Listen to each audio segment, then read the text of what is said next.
평상시에는 잘 모릅니다.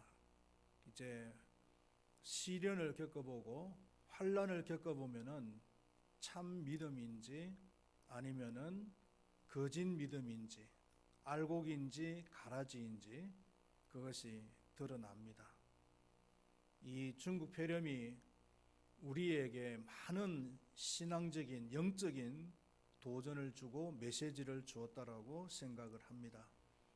그러나 우리 큰바위교회 모든 성도님들은 이런 중국 폐렴이라고 하는 큰 도전 앞에 신앙에 침륜되는 자들이 되지 말고 오히려 더 보석과 같이 빛이 나는 그런 믿음의 소유자들이 다 되시기를 바라겠습니다.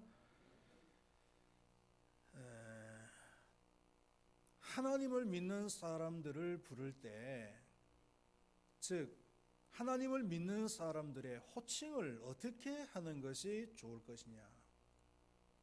우리는 보통 신자다 이렇게 얘기할 수도 있고 아니면 교인이다 이렇게 얘기할 수도 있고요.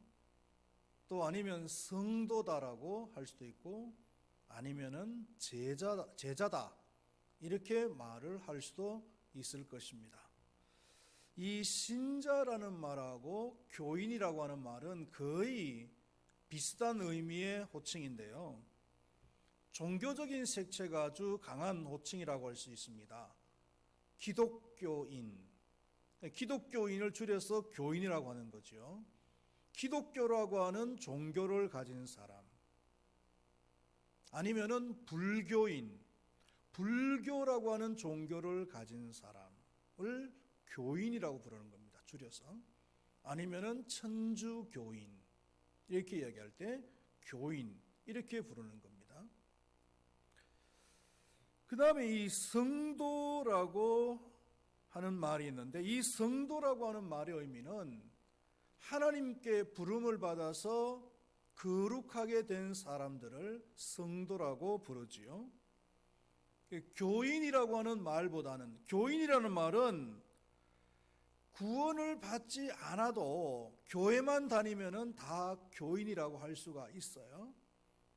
그런데 한 단계 더 올라가서 이제는 하나님께 부름을 받고 구원받은 사람들을 성도라고 하는 거예요. 교인보다는 성도가 더 차원이 높은 호칭이라고 할 수가 있겠지요. 그래서 저는 개인적으로는 성도라고, 교인이라고 하는 그 말보다는 성도라고 부르기를 좋아합니다. 그 다음에는 제자라고 하는 말인데 이 제자라고 하는 말은 가장 고차원적인 호칭이라고 할 수가 있을 거예요. 이 제자라고 하는 말은 보냄을 받기 위해서 선택받은 사람 이런 뜻이 들어있어요. 우리 믿는 사람들이 신앙생활을 잘 해야 될 장소는 교회 안이 아닙니다. 교회 안이 아니라 교회 밖이에요. 우리의 삶의 터전 속에서 믿음 생활을 잘 해야 됩니다. 교회에 모여서 하나님의 말씀을 듣고 또 하나님의 말씀을 배워서 듣고 배운 그 말씀을 우리의 삶의 현장 속에 가서 잘 적용하는 문제. 이것이 바로 우리의 신앙의 문제예요.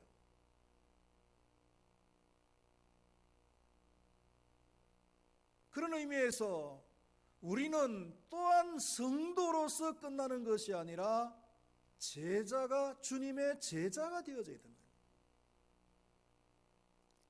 그래서 예수님께서는 12명의 제자를 선택하시고 그 12명의 제자들을 열심히 훈련을 시키셨다가 마지막에는 세상으로 파송을 하신 거예요. 교회의 최종 목표는 이것이 되어져야 된다는 겁니다. 좋은 제자를, 주님의 제자를 양성해서 세상으로 파송을 하는 것. 이것이 교회의 존재 목적이 되어져야 되고 이것이 교회의 본질이어야 된다. 교회가 해야 될 어떤 일들보다도 가장 본질적으로 가장 우선적으로 해야 될 일이 있다면 사람을 잘 훈련시켜서 주님의 제자로 만들어서 그 주님의 제자 된 사람이 세상으로 나가서 세상에서 빛된 삶을 살고 그리스도인의 아름다운 향기를 뿜으면서 살게 하는 것. 이것이 바로 교회의 궁극적인 그런 목표야 될 줄로 믿습니다. 오늘 본문 말씀을 보면은 첫 번째로 예수님께서는 12 제자를 선택하셨습니다.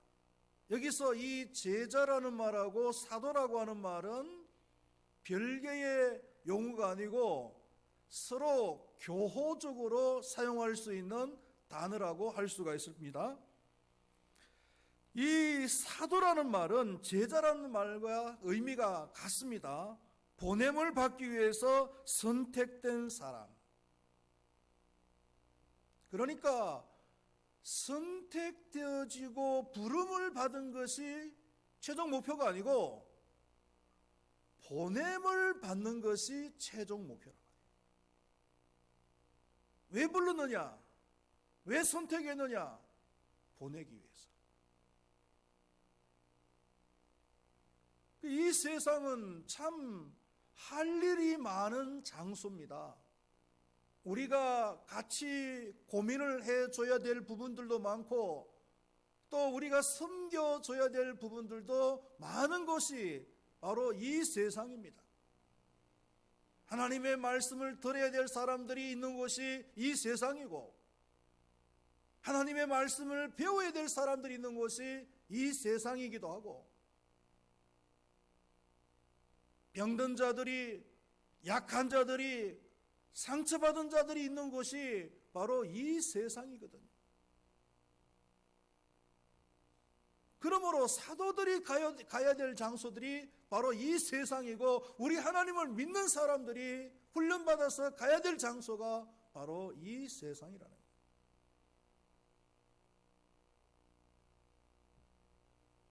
예수님께서 12 제자를 선택하신 그 기준을 보면은 절대로 완전한 사람들을 부르신 것이 아니라는 것을 우리는 알게 됩니다. 학문이 뛰어난 사람들도 아니었습니다.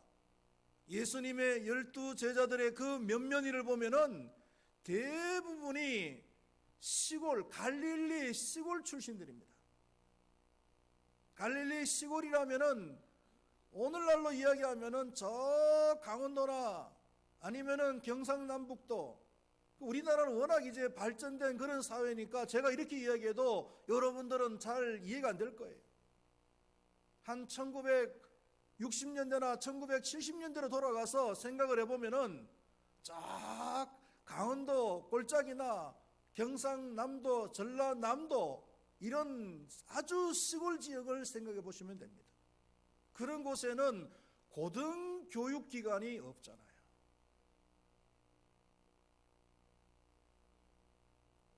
당시 갈릴리 지역에도 고등교육기관이 없었답니다. 그러니 고등교육을 받을 수 있는 그런 기회가 없었던 거죠. 또 이 사람들은 믿음이 좋은 사람들도 아니었어요.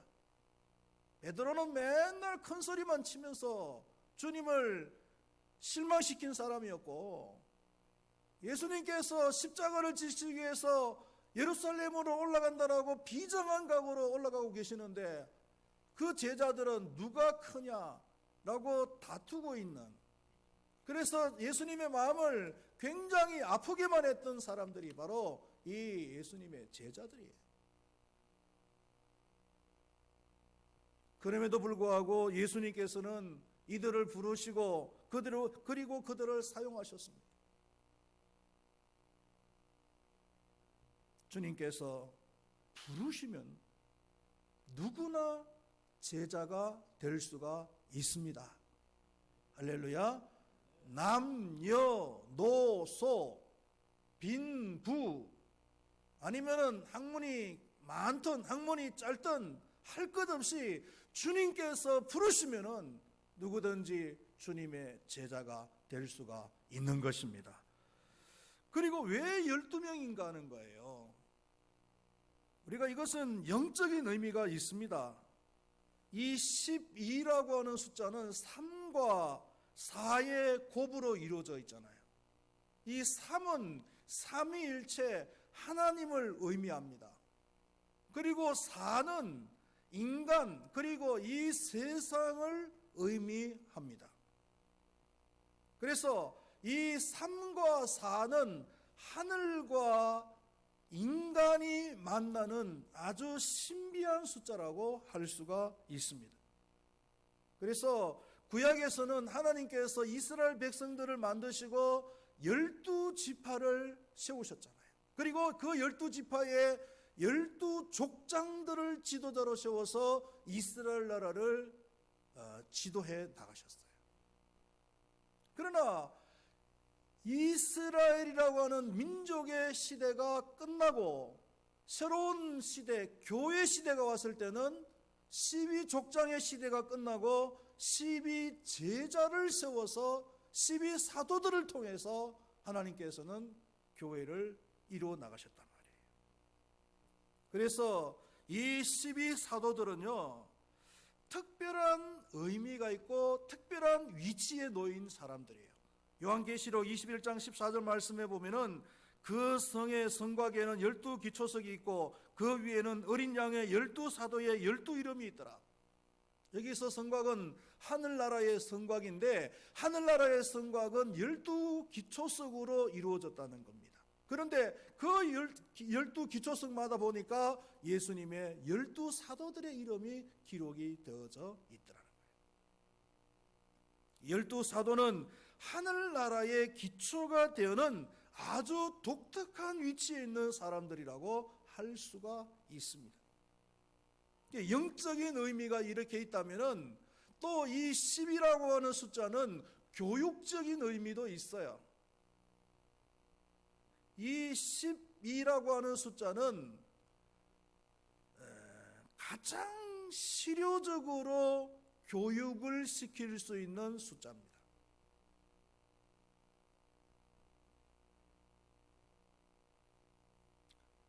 우리나라가 60년대, 70년대 그 초등학교, 중학교를 공부하신 분들은 기억하시겠지만은 제가 초등학교 다닐 때에 우리 반 학생 수가 76명이었어요. 우리 반 아이들이.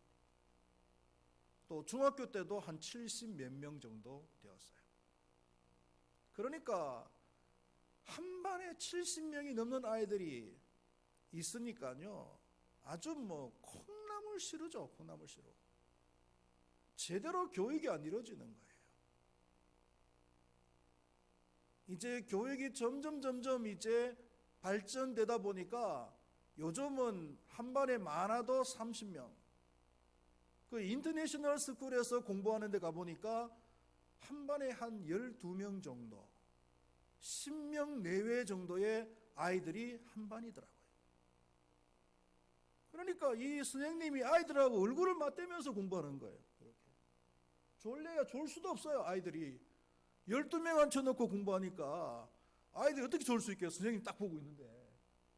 근데 70명이 넘으니까 저 뒤에 있는 아이는 만화책을 보고 있는지 졸고 있는지 도시락을 까먹고 있는지 선생님 그것도 모르잖아요. 그래서 우리는 보통 초등학교 고학년 때나 중학교 때는 한 3교시쯤 되면 도시락 다 먹고 치웠죠. 수업 시간에 선생님 앞에 수업하고 있고 뒤에서 도시락 까가지고 먹고 있었잖아요. 교육이 제대로 안 이루어졌다는 거예요.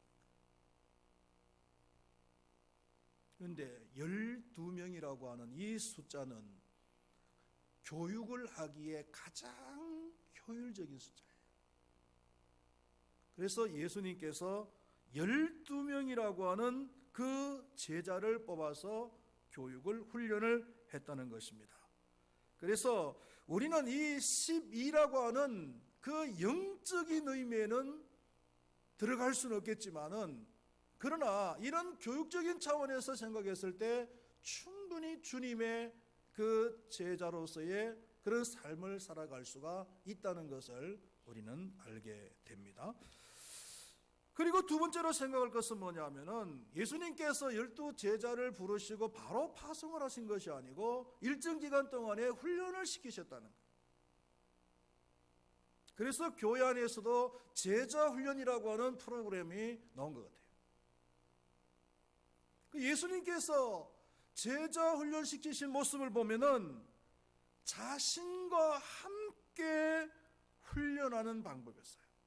함께 먹고 함께 자면서 12제자들을 훈련시켰다. 함께 먹고 함께 잤다는 것은 뭡니까? 자신을 다 공개했다는 거죠.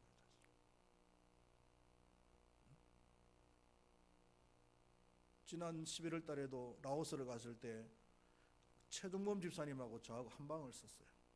일주일 동안. 일주일 동안 한 방을 쓰면은 다 알잖아요.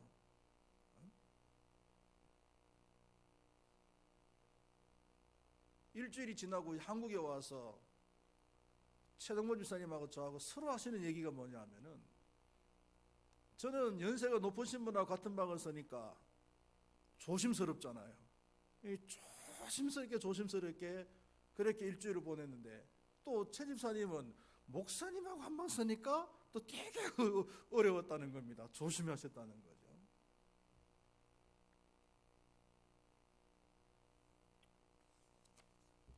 연세 드신 목사님들하고도 제가 한 방을 이렇게 써본 적도 있고 한데, 연세 드신 분들하고 같은 방을 써보면 특징이 뭐냐 하면은 일찍 주무셔. 그냥 초저녁부터 주무시니까 뭐 한 방에서 뭘 할 수가 없어요.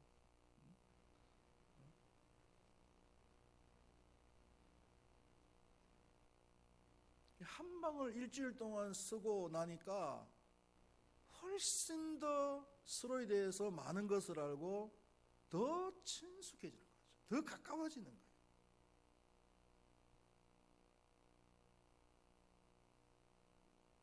주님의 제자 훈련의 방식은요, 자기의 삶을 공개하는 거예요. 같이 먹고 같이 자면서 자신의 그런 장점, 자신의 단점 할 것 없이 그 모든 것을 다 공개하는 거예요.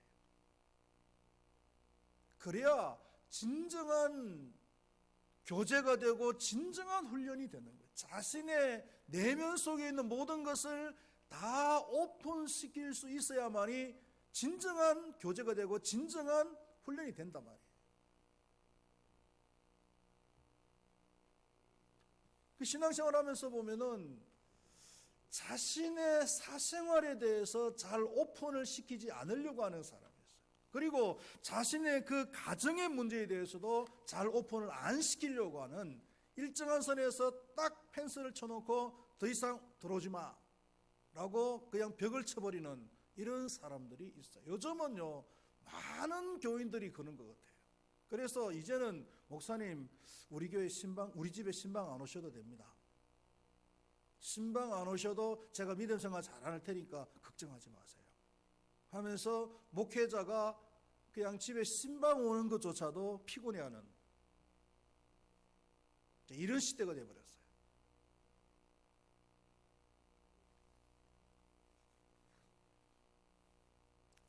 상담할 때도 보면은 그 가족 비밀이라는 것이 있습니다. 이 가족 비밀이라는 것은 뭐냐면은 자기 가정사에 대해서 다른 사람에게 잘 얘기를 안 하고 그냥 비밀로만 하려고 하는 이런 사람이 있다는 거죠. 이런 사람들은 인격적으로, 성품적으로 뭔가 문제가 있는 사람. 그리고 그 가정은 절대로 건강한 가정이 아니라는 거예요. 자기 가정에 있는 이야기를 다른 사람에게 오픈을 시킬 수 없다. 이거는 건강하지 못해요.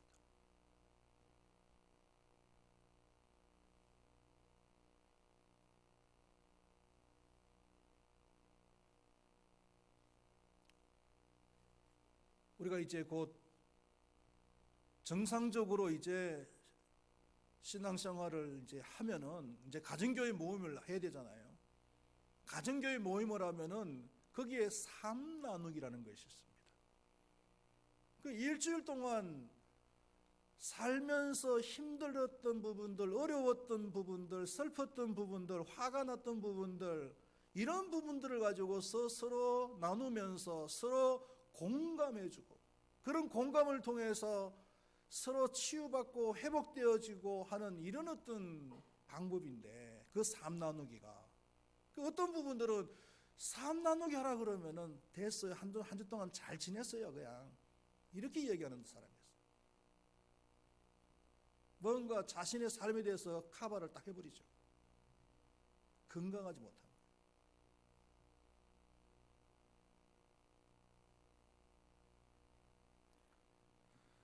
자신을 공개하는데 꺼려하는 이유가 있습니다. 크게 두 가지가 있는데, 하나는 뭐냐면은 자신이 이중생활을 하기 때문에 자신을 공개하는 걸 원치 않아요. 교회 안에서 신앙생활하는 거하고 교회 밖에서 신앙생활하는 것이 완전히 이중적이에요. 그렇기 때문에 자신의 삶을 노출시켜버리면, 공개해버리면은 이중적인 삶이 드러나는 것이 두렵죠. 그러니까 공개를 안 하려고 하는 거예요. 또 하나는 뭐냐면은 내가 내 자신의 삶을 공개했을 때 상대방이 공개한 나에 대해서 성숙한 모습으로 되어져야 되는데, 성숙하지 못하게 대해주는 것이 두려워요.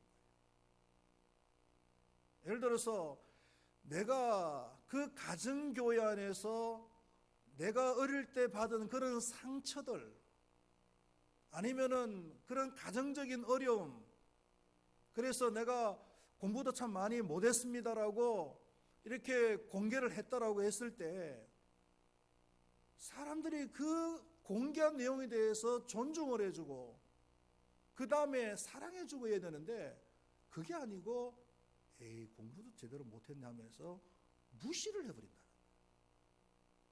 이 자신의 그 상처를 공개했을 때 상대방이 무시할까봐 그게 겁이 나서 공개를 못하는 경우도 있고요.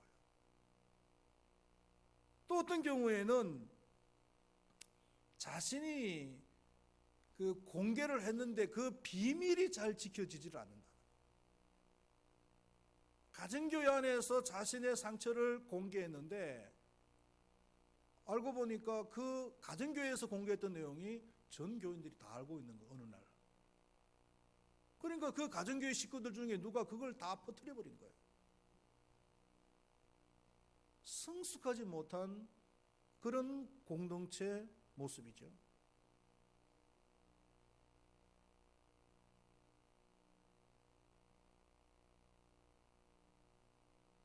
이런 것들이 공동체 안에서 성숙한 모습으로 나타나야 되고, 그래서 자신을 그 공동체 안에서 건강하게 오픈을 시킬 수가 있어야 되고, 그런 오픈을 통해서 신앙적인 그런 성숙함이 더 자라가야 된다.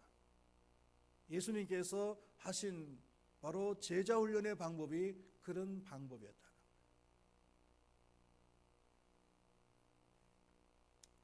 그리고 마지막으로 한 가지 더 생각할 것은 뭐냐면은, 예수님께서 그 제자들을 훈련시키시고 파송을 하실 때 그냥 파송하신 것이 아니라 능력을 주시고 파송을 하셨다는 겁니다.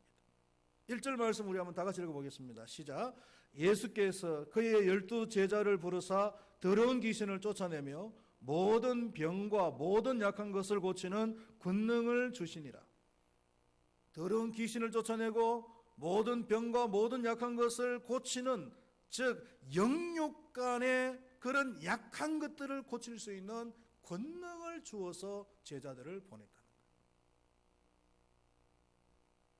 거예요. 예수님께서 제자들에게 주신 이 능력은 영적인 것인데 마치 자격증과 같은 거예요.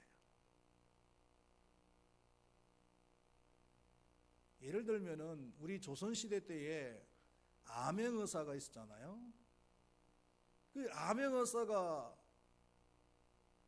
이런 탕관 오리들의 그런 나쁜 행실들을 보고 어느 날 짠 나타나서 내가 암행어사다, 암행어사 출두야 하면은 그냥 그 세상이 뒤집어지는 거잖아요.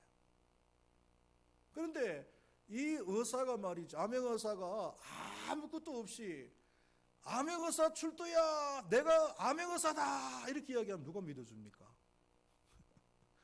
웃기지 마라. 그러죠. 그런데요, 암행어사가 자신이 암행어사라고 드러낼 때 반드시 어떡합니까? 마패가 있잖아요. 마패를 탁 꺼내면서 암행어사 출두야 하면은 그 탕관 오리들이 그 앞에 무릎 꿇고 벌벌 떠는 거죠.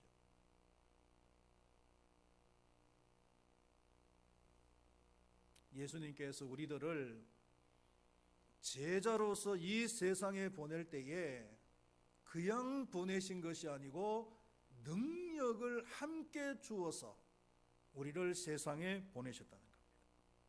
그래서 제자들은요, 병든 자를 고치기도 했고 더러운 귀신을 쫓아내기도 했고요, 심지어는 죽은 자를 살리기도 하죠. 그런데 놀라운 것은 뭐냐면은 에베소서 1장을 보면은 이미 하나님께서 우리에게 그런 능력을 주셨다고 해요. 1장 19절 말씀에 보면은 그의 힘의 위력으로 역사하심을 따라 믿는 우리에게 베푸신 능력의 지극히 크심이 어떠한 것을 너희로 알게 하시기를 구하노라. 이게 뭐냐면 이미 하나님께서는 우리에게 그러한 능력을 주셨는데 우리가 그 능력이 얼마나 큰지 잘 모른다는 거예요.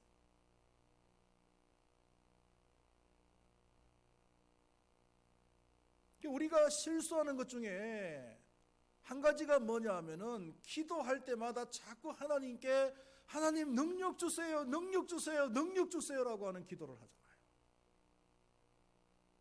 이건 잘못된 기도예요. 성경에서 뭐라 그럽니까? 이미 능력을 주셨다고 했어요.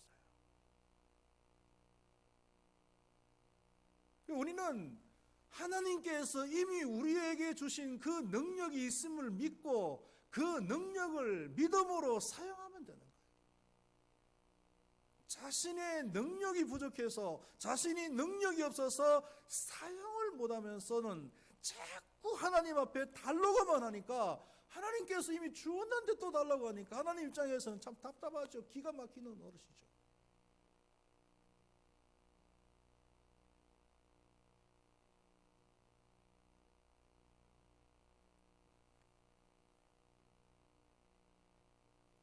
하나님께서는 이미 우리에게 그런 능력을 주신 줄로 믿으시기를 바라겠습니다. 목회자에게 기도해달라는 거 있잖아요. 여러분도 이걸 의미를 잘 아셔야 됩니다. 나는 그런 기도의 능력이 없고 목사님에게는 그러한 능력이 있으니까 목사님에게 기도를 부탁하는 것이 아닙니다. 그거는 그런 의미가 아니에요. 그런 능력이 아니고 여러분들에게도 그런 능력이 있고 목사님에게도 그러한 능력이 똑같이 있어요. 그러나 한 사람이 기도하는 것보다 두 사람이 합력해서 기도하는 것이 좋잖아요. 그런 의미에서 목사님한테 기도해 주세요라고 부탁하는 것이지 나는 기도의 능력이 없고 목사님에게만 기도 능력이 있어서 기도 부탁하는 그런 개념은 아니라는 겁니다. 절대 여러분들 잘못 알고 계시면 안 돼요.